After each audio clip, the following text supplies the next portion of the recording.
Today I want to talk about something that I know a lot of people are now reaching for when they are doing their regular shops or whether they're after a drink, and that is of course sugar-free drinks. And I've noticed that so many drinks now are giving you sugar-free options, whether that is soft drinks like Coke giving you Coke Zero, that's the obvious one. There's also energy drinks that are now, most of them are sugar-free, and even hydration drinks are giving you sugar-free options. Sugar-free is just everywhere. And I get it, it makes sense. We've been told for years sugar is bad for you, it's a problem. Naturally, sugar-free drinks seem like a healthier swap. But there are now studies coming out that seem to suggest that while these drinks don't give you those increases to blood sugar or spikes that the regular sugar versions do give you, they may not be as harmless as we thought over the long term. There's now research that has popped up showing an increased risk of developing type 2 diabetes if you have regular consumption of some of the artificial sweeteners that are being used in these sugar-free drinks, even though they don't contain any sugar. So what in the world is going on then? Well, that's what we're going to try and unpack in today's video. I'm going to be talking about what these sugar-free drinks are actually doing to your body, how they can affect your blood sugar and also your gut, which seems to be quite important for this equation. I'll be talking about what the research is actually saying, but also who might benefit from these sugar-free options and who should maybe be thinking twice before grabbing them. So, let's go.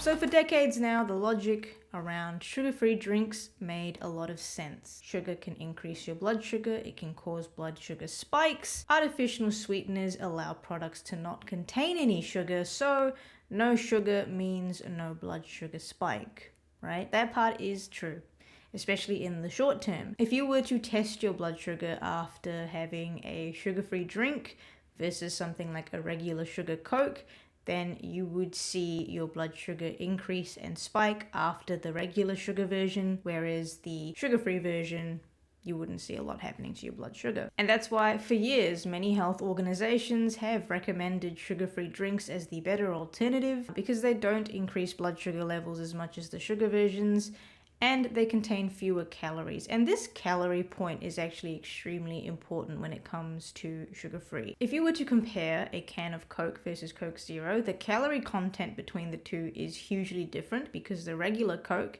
with its normal amount of sugar, has an astronomically higher amount of calories. And so we can't ignore the benefit that comes from removing the sugar in terms of calorie count. So if you are trying to lose weight, that is a very handy hack to do. It's something to just keep in the back of your mind as we move forward with this discussion. There are some studies that are now coming out that have looked and followed people for a number of years. And when this happens, we're able to see trends and patterns and health outcomes in people after a certain amount of time. And what we're seeing is that people who seem to regularly consume these sugar-free drinks, they have higher rates of type 2 diabetes. And so that just poses the question, how can something with zero sugar then make your blood sugar worse over time? So let's look at one of these studies. The one that I had a look at was this one that was actually done in France. It followed over 105,000 people. It followed them for 9 years, which is a pretty significant amount of time.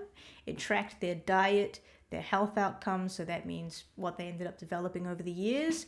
And it also looked at, specifically for this study, their intake of artificial sweeteners. So that would be things like aspartame, sucralose, and aspartame K. And here is what they found. So higher consumption of artificial sweeteners, especially sucralose and aspartame K, was linked with a 13 to 20% increased risk of developing type 2 diabetes. So this was independent of their body weight, their overall calorie intake, and their baseline diet quality. So they've controlled for these other factors, and it came down to the artificial sweeteners. So then they concluded, I guess, that the more sugar-free drink someone consumed, the higher their risk of getting type 2 diabetes. To be clear though, these are not saying that the full sugar versions have less of a risk of diabetes. That is not true. Regular sugary drinks still show a higher risk of developing type 2 diabetes. They increase the risk by about 27%.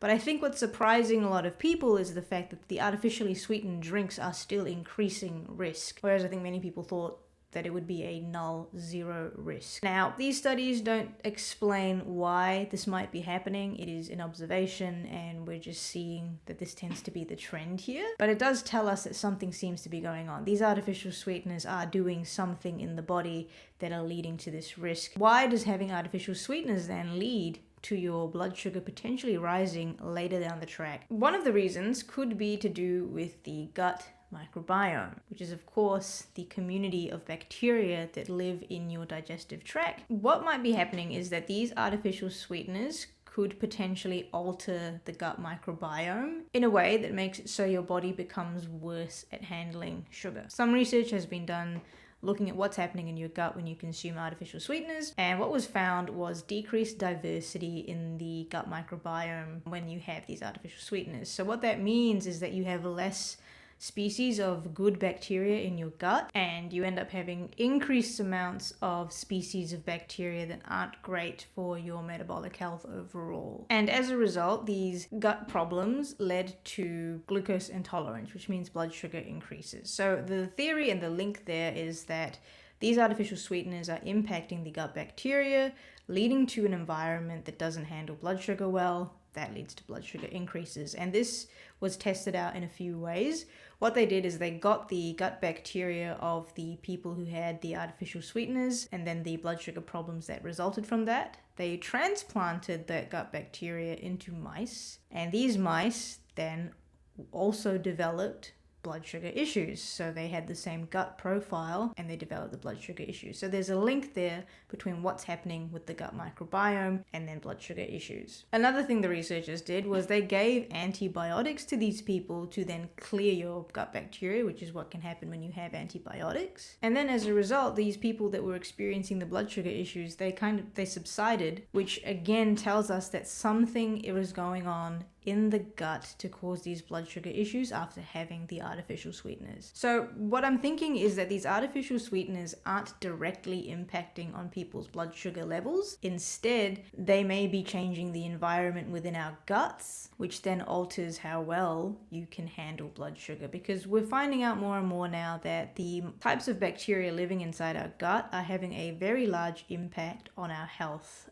Even mental health as well, that's coming up, but it's impacting so many strains of our health, from blood pressure, blood sugar, and I think a lot of the health issues that are appearing or have appeared in the last few decades may be linked to what's going on with our guts, and that is also strongly linked to what we are eating. But the important thing to note is the fact that not all sweeteners are created equal, and so we can't just put a blanket statement out and say that all these sugar-free drinks aren't that great for your overall long-term health. We need to look at which artificial sweeteners these drinks are using, because some of them are better options than others, and again, we cannot discount sugar-free drinks completely because they have their benefit. So I'm just going to talk through a couple of the main ones and sort of see where they might sit in the overall grand scheme of things. So sucralose is a fairly common one. It is in many of the soft drinks that are sugar-free these days. And this appears to be one of the worst ones. And that's because sucralose in particular has been linked with reduced insulin sensitivity, which means that your body responds less to insulin, meaning less sugar moves into your cells. It stays in your blood. Blood sugar increases. So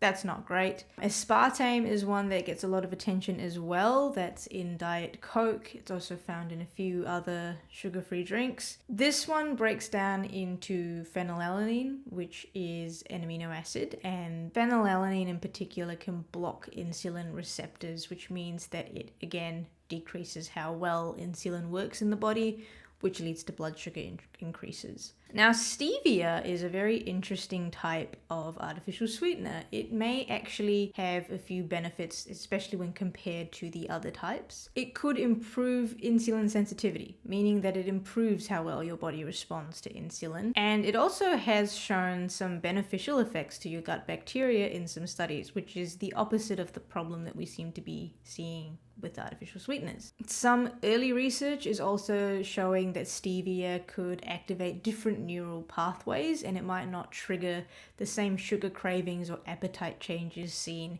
in other sweeteners. That is something I will be discussing in a bit more depth soon. But I will point out stevia, yes, seems to have some benefits. Studies are lacking. It seems to be an emerging space, so just keep an eye out for that. If you were to ask me which sweetener out of these on the screen you might want to steer towards, if you're seeing sugar-free drinks that have artificial sweeteners in them and stevia is an option, I would probably go towards that one. Sucralose seems to be the one you want to avoid the most, then aspartame, then some of the others, and then stevia is at top. But like all things, it's very complicated because individuals react to things differently. Not everyone is going to react to sweeteners in the exact same way, and that is what makes this very difficult to figure out. These same studies that look into what's happening in the body when people take artificial sweeteners, they find that some people can take artificial sweeteners and develop blood glucose issues, while others will take the same artificial sweeteners and nothing happens. And the reason is because it depends on the person's existing gut bacteria. Maybe it is so good that it can fend off any changes, but it also depends on the genetic makeup and their baseline health as well. And so when someone says, I bet you someone's going to respond to this and say, oh, but I drink Diet Coke every day. I've been doing that for years and my blood sugar is fine. They might be fine and it might be fine for them. That doesn't mean it's safe or beneficial for everyone. You could use that argument with most things, like it's an argument people use for smoking. But it's worth noting and recognizing that these drinks affect everyone's body differently than someone else's. So all that matters is how it impacts you. However something impacts on you, you have to deal with that and change things appropriately. So look, if you're drinking sugar-free drinks occasionally, there's probably no need to panic here. But if they are a regular daily habit, especially if you're having more than one a day and you're someone who is trying to support their own metabolic health or manage their own blood sugar, just be aware that this isn't a complete fix. With that said though, sugar-free drinks can be helpful for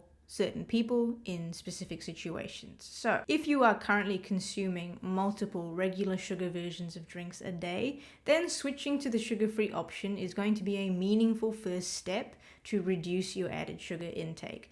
That is where these drinks are the most beneficial. They are great for people that have an issue with regular sugar drinks and they're trying to make a change. These are the best thing to do. And so people that maybe are newly diagnosed with diabetes, they can use these drinks definitely in the short term to help stabilize their blood sugar levels while making broader changes to their diet and lifestyle. Now, another thing that these drinks could help with is managing cravings or again, easing transitions away from sugar heavy habits. So they're just a great habit breaker. And of course, like I mentioned before, if you are trying to lose weight, these are a great way to help reduce your total calorie intake if you're someone who has these regular sugar versions.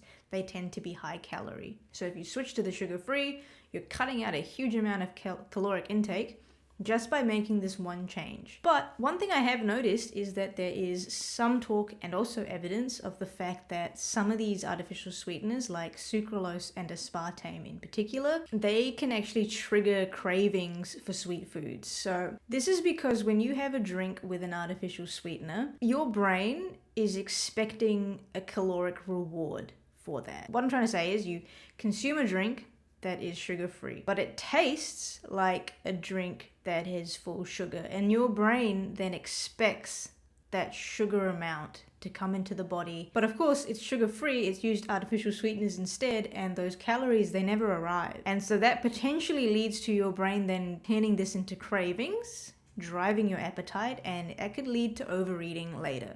This doesn't happen to everyone, but it is something that has been noticed when people drink some of these artificially sweetened drinks. And it's another reason to be mindful of how these drinks can fit into your day-to-day life. Now, as I said before, these cravings tend to be stronger if you have drinks with sweeteners like sucralose and aspartame. And again, they may not occur for everyone, but for people who are already struggling with sugar cravings or binge eating tendencies, it's definitely worth noting. And again, steer away to a different sweetener maybe to see if that has an impact. Now, some brain imaging studies have actually shown that these artificial sweeteners, they activate your reward pathways less than sugar. I haven't mentioned it much, but when you do have very sweet foods, there's a reward pathway in your brain that gets hit. That's why you want to keep having them. They feel good to eat. And these artificial sweeteners, they hit that reward pathway less. If you're someone who has been eating a lot of high sugar foods your whole life or for a long period of time, this ends up leaving you feeling less satisfied, and then you are more likely to go seek out something else to compete with that reward and get that hit, essentially. I mentioned before that stevia has its benefits, and again, in this area, stevia has a lower impact on cravings compared to the other types of artificial sweeteners. So again, if you're seeing stevia as an option in these drinks, it's probably a good idea to just go for that one. So while these sugar-free drinks can reduce your calorie intake up front and in the short term, they could potentially influence your appetite and your cravings later on. So it depends on how your body responds. I think the key is to see them as a temporary tool and not a huge long-term health solution. Now, the goal here is to eventually reduce your dependency on sugar-containing drinks altogether, whether they are sugar sweetened or not. But I think this is a tricky one to sort of navigate. If you're someone who has, a few cans of full sugar Coke a day, there is a huge benefit to you using Coke Zero.